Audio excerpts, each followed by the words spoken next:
British motoring history, unfortunately, is full of a great many what-ifs. Cars that might have been all-time greats if they were built under different circumstances. Today's automotive what-if is the Austin Montego. And right from the start, the Montego didn't have the best introduction to life.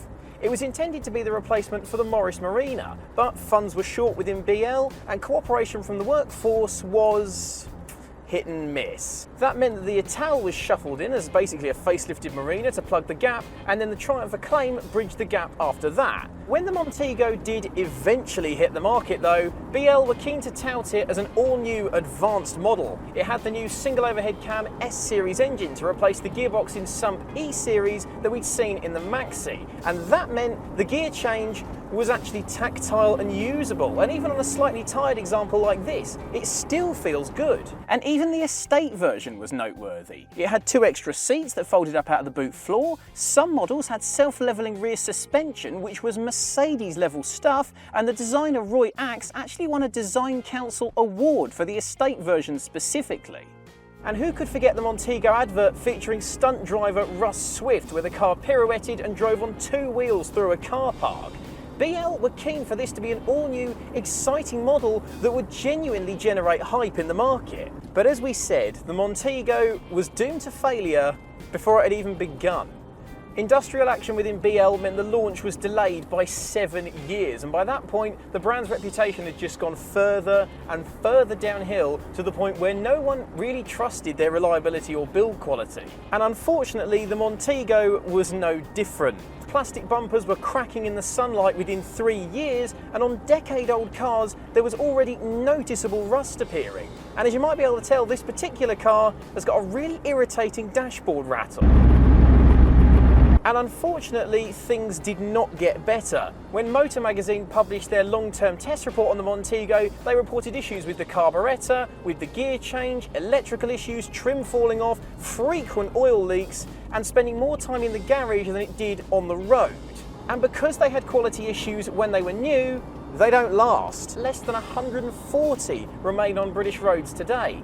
A survey conducted in 2006 revealed the Montego was the 8th most scrapped car in history. So if it was such a failure then, why would anyone want to own one today? Well, let's chat with Simon, editor of Classics Monthly, who's recently bought this very Montego to restore. I think it's fair to say it was a bit of an impulse buy. The managing director had seen it, he liked it, suggested it might be nice. It was on eBay. Once cars get down to a certain level, then you can convince yourself you've not got too much to lose and it's easy to stick a bid in. So it looks an absolute shed.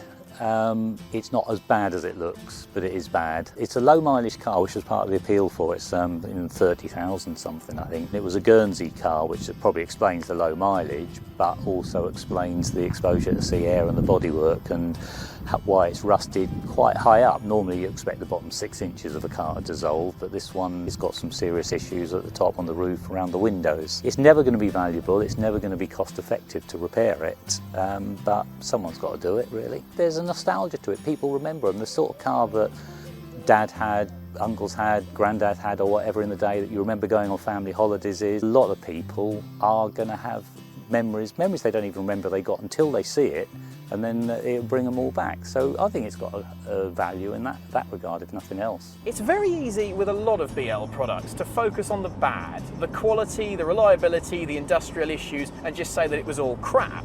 But underneath all that, looking at it as a car in its own right, the Montego does have its good points.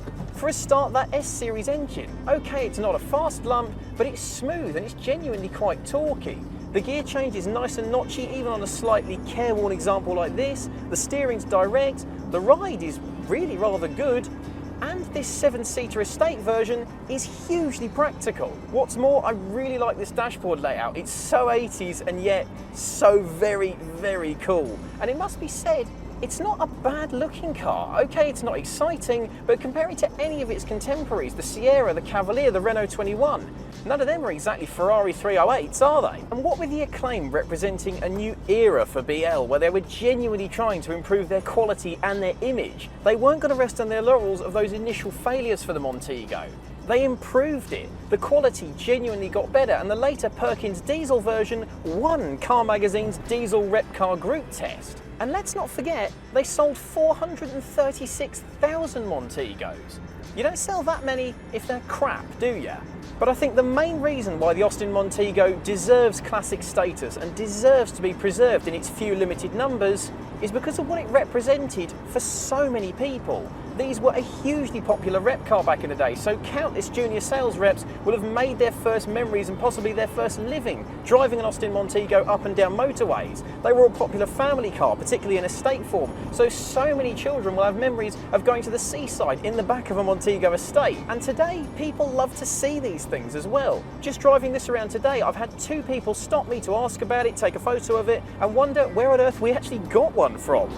And if you're basing a car's classic status on the memories and the nostalgia and what it means to people, then the Austin Montego is a card-carrying classic car.